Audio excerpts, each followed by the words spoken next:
Good morning, my fellow warriors. It is Friday, and if you're stuck at the office, just remember only a couple more hours and you will be free. Welcome to the Musings of a Scoundrel. I'd like to give a big shout out to two new members, Pam and Vicky. They're going through some tough times right now, and let's hope the Beautifully Damaged and our inspiring members can bring them a message of hope and inspiration to help them through their struggles. I will qualify everything, I'm going to qualify everything I'm saying with the understanding that I am not I'm not a mental health professional. I am only speaking through my heart and my head, and my thought, my views are my own. And this, this weblog, I hope inspires debate, and I hope that it brings a good message. Everything's unscripted. I don't have anything written down, so if I pause every once in a while, it's not because I'm reading off a notepad. I'm just collecting my thoughts. So here we go. I received an email yesterday. In this email, I'm not going to reveal who it was. This email, pretty much the premise of this email was that the person was very angry and very disheartened that people didn't understand her recovery. She was disheartened that the people in her life didn't understand how to help her. Which brings me to the point of this musing today. My message to this person, my opinion to this person, is that your recovery has to be for you first. For many of us, we've done so much damage in people's lives that when we begin to recover, we're on cloud nine. We're in a place of extreme joy, because for many of us, we haven't seen joy in a long, long, long time. For many of us, our scars run very deep. Part of the recovery process is understanding that while people, will acknowledge your joy and will acknowledge the idea that you're trying to recover, they can't. For some, they're expecting you to backslide, and that's only human. My family, for example. They heard my story many times. Yeah, I'm getting better. Yeah, I'm getting better. I'm trying. And they just watched me slide backwards time and time and time and time again. It was difficult for them to see me change in a real sense. They expected me to fail. And that's fair. I understand. But when I really began the process of trying to change, then they were like, oh yeah, we get it. We understand, and that's great. But for many of us, I think, we want to share that joy, that overwhelming joy that we're beginning to see the light at the end of the tunnel. And we can get disheartened because our family doesn't share in that beautiful joy. And I can tell you why. From my observations, people aren't in your head. They never will be. They'll never completely understand what recovery is because they haven't faced that demon. They haven't faced that problem.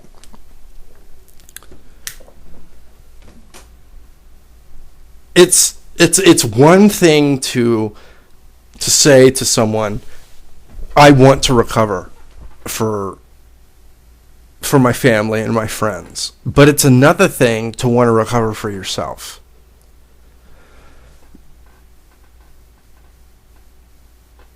Recovering for yourself means a total overhaul, but who am I talking to? You guys know best. But it has to be for you first. It has to be a recovery that you can claim as your own. Because many of us, I know for myself, because I am, borderline, I tended to get myself into very dependent relationships with very unstable women. While I was trying to recover, I began to realize that my recovery never really took place because I was still very dependent upon other people. I didn't know how to live my life. I didn't know where to start my recovery. So in turn, I got myself into destructive relationships that only furthered the belief that I would never be free. That I would never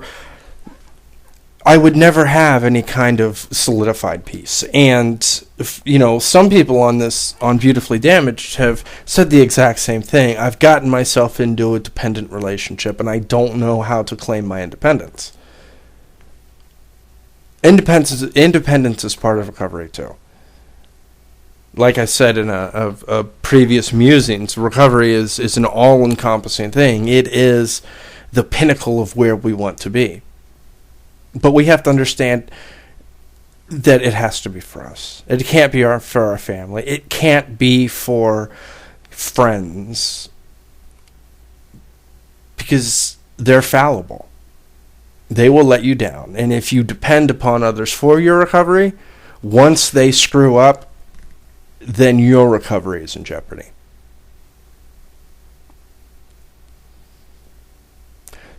Once again, independence is everything.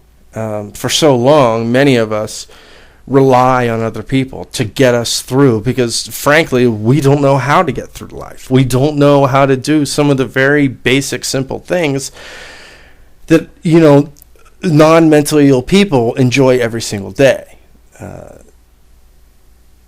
It is very, very complicated when we're trying to recover for somebody else. In fact, I'd almost like to say it's impossible.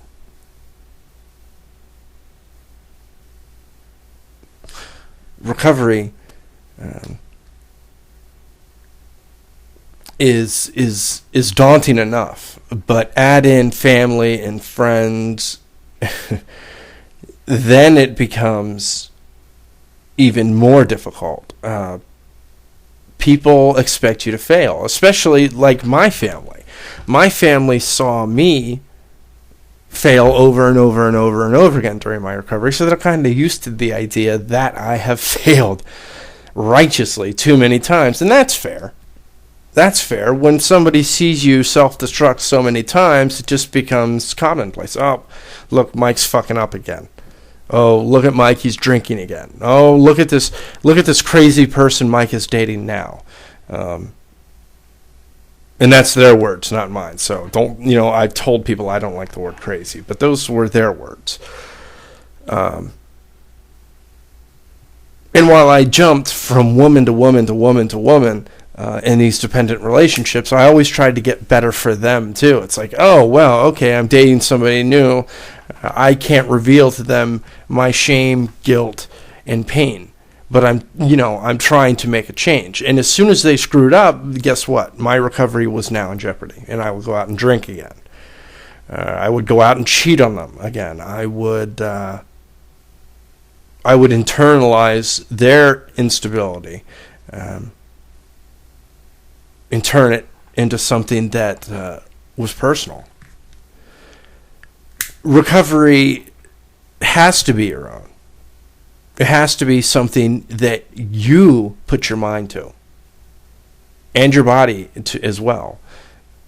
You have to stop the drinking. You've got to stop the drugging. You've got to stop coming up with excuses that hinders your recovery.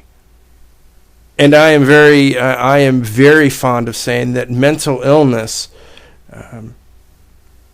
That drug addiction and alcohol addiction is a very real thing for a lot of mentally ill people. Most of us struggle with chemical addiction problems, whether it's pot or heavy drugs or alcohol or whatever. I use this as a coping mechanism. Smoking is my big one. I am smoking way too much, but Before, my drug of choice was Vicodin or any kind of pill I could get my hands on, alcohol. And I couldn't recover until I put those things down. Some people will say that they just need to slow down.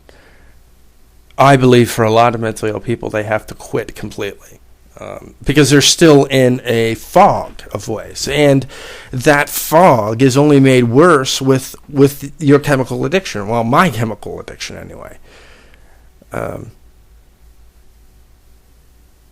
That's just a simple part of recovery that most of us have to face. We have to face the eventuality that not only are we mentally ill, we're also addicts.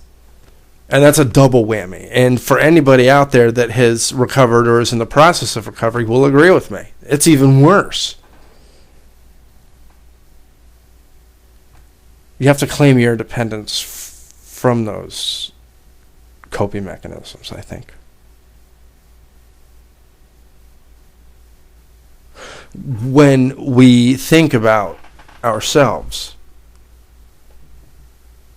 in our recoveries, what I seem to find is many of us have, identity issues. Who the hell am I? What am I doing here?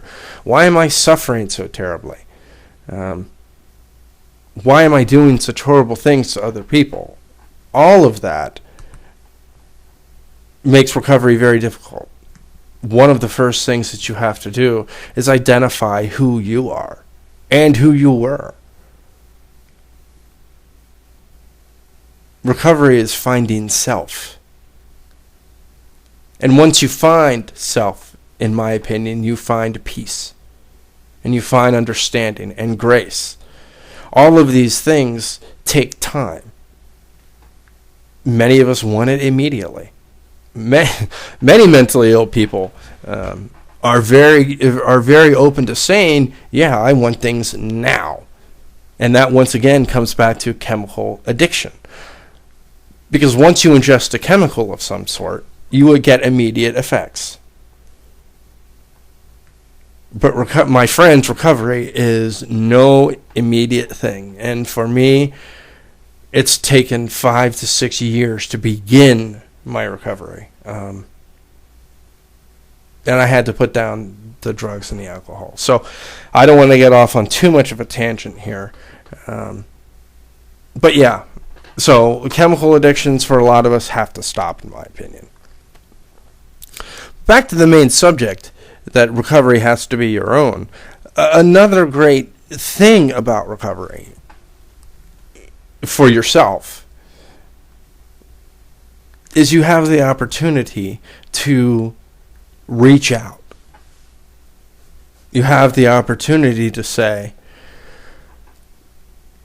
my recovery is my own and I worked hard for it, so can you.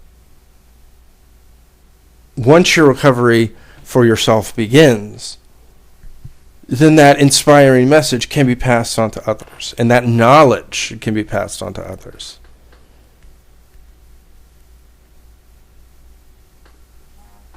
In time, I think everyone figures out who they are and who they were. That's just the natural progression of things. Anyone that wants to recover has to find self, and that begins with you. You can't lean on dependent relationships or family or friends to help you find yourself. Don't expect to recover if you are leaning on others for emotional support, in my opinion.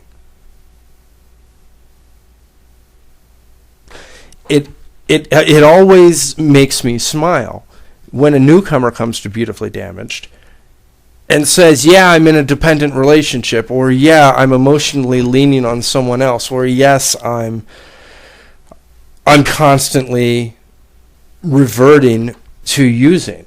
All of those things, they just can't see yet. They can't see the light of their actions because they are in so much of a fog. And that's okay.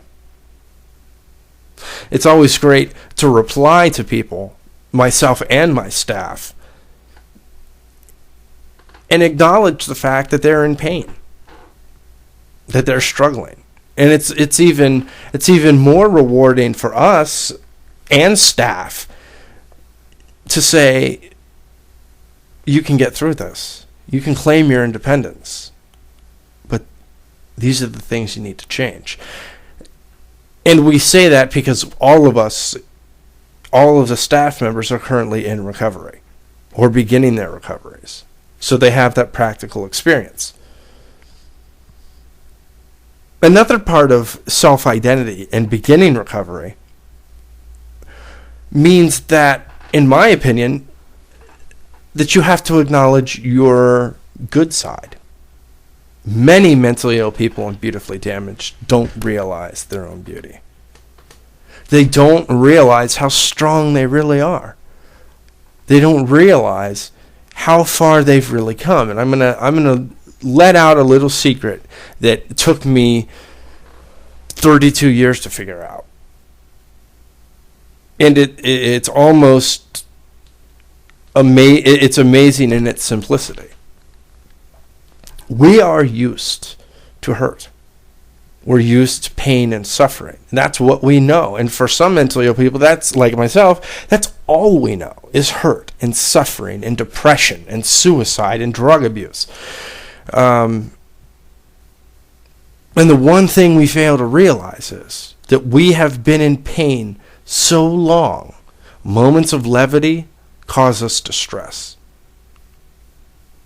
Moments of happiness are confusing and scary because we're not used to those feelings. And I will freely admit that I was terrified of feeling happy. I was uncomfortable the days that I have now when I am happy. When I'm playing a video game, sometimes I take stock of the fact that I'm just uncomfortable because I'm happy. It took me a long time to figure that out. It took a long time to realize my own patterns. Identity of self means acknowledging the beauty in yourself and acknowledging the fact that you can be happy. It is possible. It is possible to enjoy the small things in life that has to offer us. A sunny day, seeing the mountains, swimming in a lake, like for myself, playing a video game. All of these things are small gifts that have been given to us, and for many of us struggling, we can't see that beauty yet. We have no identity of self. We don't know what it's like to be happy.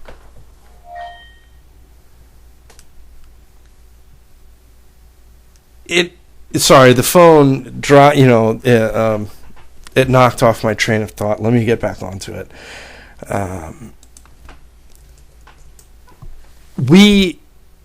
Part of self-identity also is recognizing and realizing that the people around us will never truly understand what it's like to recover because they don't have to recover. Their lives are quote-unquote normal. Whatever normal is something that you have to define for yourself because there is no one shoe that fits for something called normal.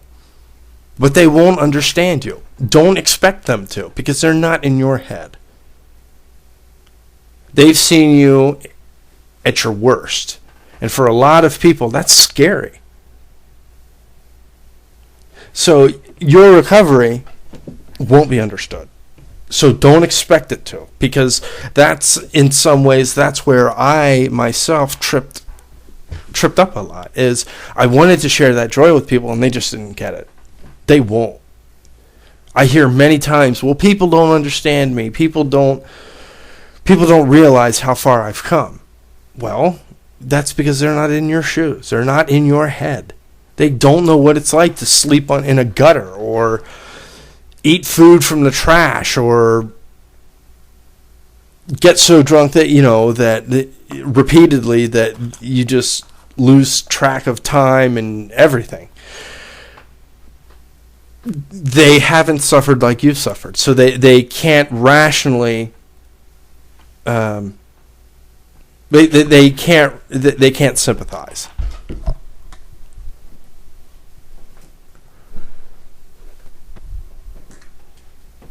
So if we speak about identity in the broader sense of the word, you have to define for yourself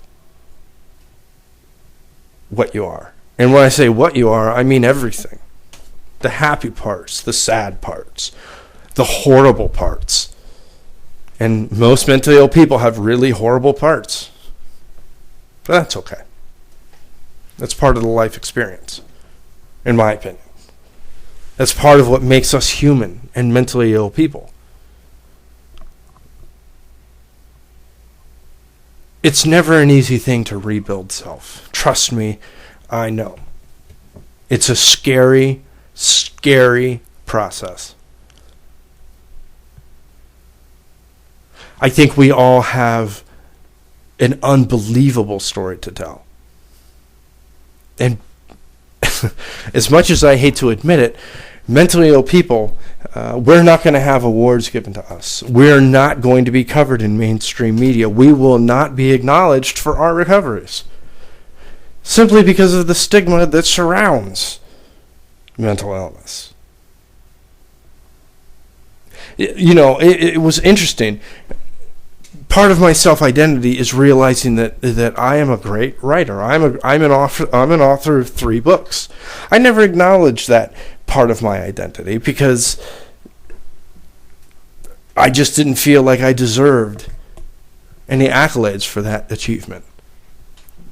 But when I look back on it now, I fulfilled one of my manifest destinies. I always told my family I always wanted to write a book. I've written 3. And I'm about to write a 4th. That's not arrogance. That's pride in something that I do well. And all of you have something that you can do well. Whether that's cooking, whether that's video games, whether that's working out, whatever it may be, we all have a gift. And when we're in an identity crisis, when we don't know where to start, those gifts are pushed to the side.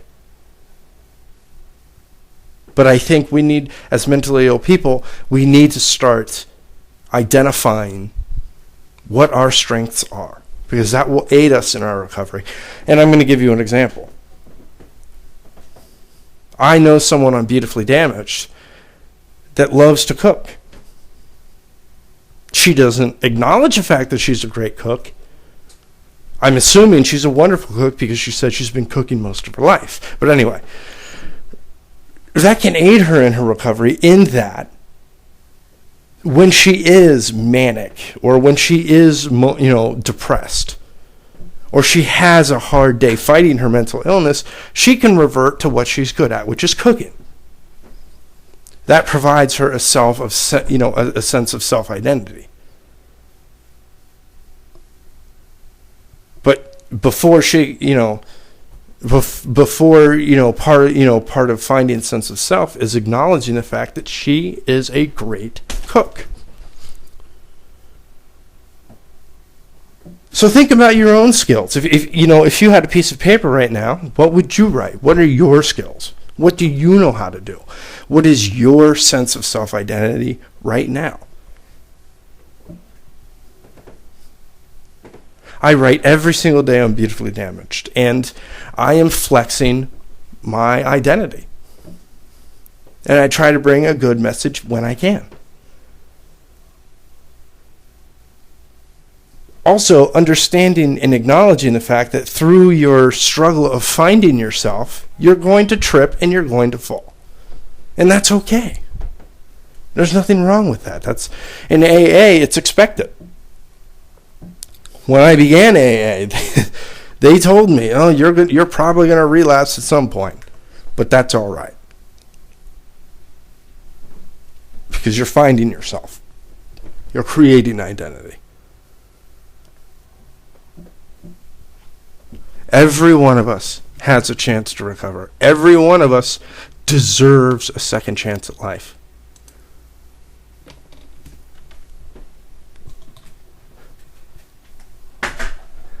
We will recover. I believe in everyone here at Beautifully Damaged. I believe in the people that don't believe in themselves. Because this is, on a personal note, Another one of my gifts is helping others. I want to help others because that's all I've got left. Sure, I've got my family, I've got my wife, I've got my parents. That's all I've got. And those are wonderful gifts that I've been given that I don't deserve, but regardless of that, they're in my life. I don't have a house. I don't own a car. I don't have any money in the bank. I don't have anything. So this is my gift to everyone. Beautifully Damaged is becoming a community of others. And that's exactly what I wanted this whole time. Beautifully Damaged is not about me. It's about all of you. And it is my hope that everyone here acknowledges their self-identity and acknowledges their gifts that they've been given by the God of their understanding. Let us celebrate today for that fact.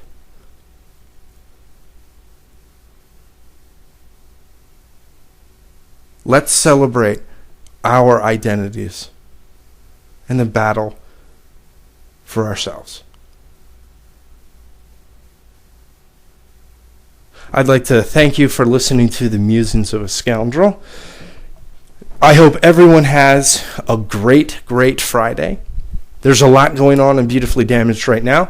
We have Shameless Plug Friday, where people can plug their own personal websites or Facebook pages or blogs. So I encourage everyone to do that. Share your beauty with our community. I wish everyone continued peace, grace, and understanding. Thank you.